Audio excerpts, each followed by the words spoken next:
नमस्कार मित्रांनो, श्री स्वामी समर्थ। सर्वप्रथम सर्वांच्या आपल्या श्री स्वामी समर्थ चॅनलवरती खूप खूप स्वागत आहे। स्वामी तुमच्या सर्व चांगल्या मनोकामना पूर्ण करो, तुम्हाला सुखात आणि आनंदात ठेवो, ही स्वामी चरणी प्रार्थना। मित्रांनो, आषाढी एकादशीला चुकूनही करू नाही ही 4 कामं। हो मित्रांनो, आषाढी एकादशीला कधीही 4 कामं करू नाही। मित्रांनो, तुम्हाला माहीत आहे आषाढी एकादशी म्हणजे आषाढ महिन्यातील एकादशी तिथी। आषाढ महिन्यात किमान 2 एकादशी असतात, आषाढ शुद्ध एकादशी आणि आषाढी वैद्य एकादशी, अशा 2 एकादशी ह्या महिन्यात असतात। आषाढ महिन्यातील शुक्ल पक्षातील एकादशीला देवशयनी एकादशी ही म्हणतात। हा दिवस धार्मिक आणि आध्यात्मिकदृष्ट्या महत्त्वाचा मानण्यात येतो। या दिवशी देव निर्दिष्ट होता अशी समजूत आहे। तिथीची वृद्धी झाली किंवा अधिक मास असेल तर आणखीही एकादशी असू शकतात। देवशयनी एकादशी, स्मरताची एकादशी, भागवत एकादशी असे तिथी वृद्धी या चंद्रमास गणनेतील फरकामुळे होतात। अधिक मास असल्यास अधिक मासाच्या आणखी 2 एकादशी येतात। अधिक महिन्यात येणाऱ्या दोन्ही एकादशांना कमला एकादशी हेच एकमेव नाव असते। तर मित्रांनो, चला आपण आता जाणून घेऊया आषाढी एकादशीला चुकूनही कुठले काम करायचे नाही। मित्रांनो, पहिलं, तांदूळ खाऊ नाही। एकादशीचा उपवास करत असाल तरी या दिवशी तांदूळ खाऊ नाही।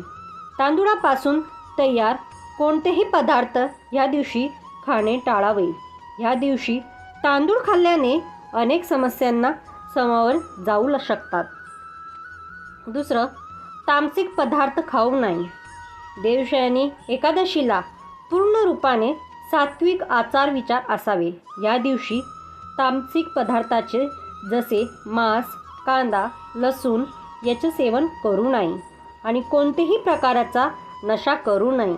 तंबाखू आणि सिगरेट ओढू नये। या दिवशी विडा देखील खाऊ नये। या पदार्थाचं सेवन केल्याने मनात वाईट विचार येऊ शकतात।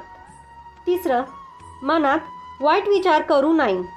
आषाढी एकादशीला कोणाप्रती वाईट विचार आणू नये आणि कोणाबद्दल वाईट देखील बोलू नये। जर आपल्या मनात एखादा प्रति दोष, ईर्ष्या, लोभ असलाच ह्या दिवशी या विकारांपासून दूर राहावे आणि देवभक्तीमध्ये मन रमावे, तेव्हा पूजा सार्थक होते।